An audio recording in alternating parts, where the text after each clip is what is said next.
It's already been a year since the disaster in Lac-Megantic. We all woke up last July 6 to the incomprehensible news that a runaway train had slammed into the heart of a small Quebec town and exploded. 47 people died, and much of the downtown was turned to ashes. But our first thought on that day was, how could this happen?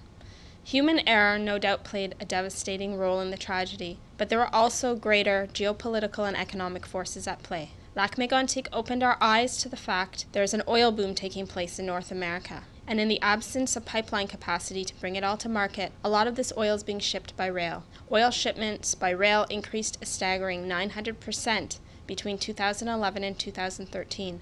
These railways run through the hearts of small towns, through suburban backyards, and through densely populated cities.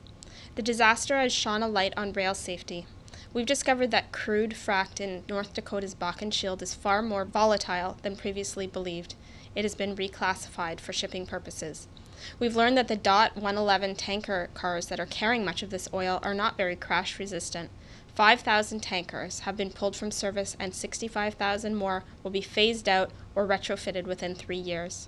There are more regulations for railways. No more one-man crews on trains with hazardous goods. Speed limits for those trains have been also reduced. Emergency plans are required for each shipment of oil, and other measures as well. But there are still so many urgent issues that need to be addressed. The Transportation Safety Board recommended early on that dangerous shipments be rerouted around densely populated or vulnerable areas whenever possible. The federal government hasn't acted on this, however. Also, a growing number of municipalities in both Canada and the U.S.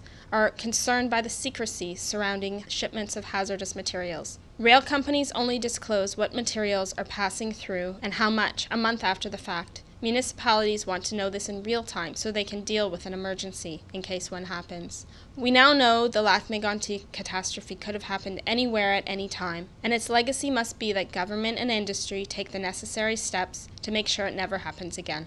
For the Gazette editorial board, I'm Allison Hanes.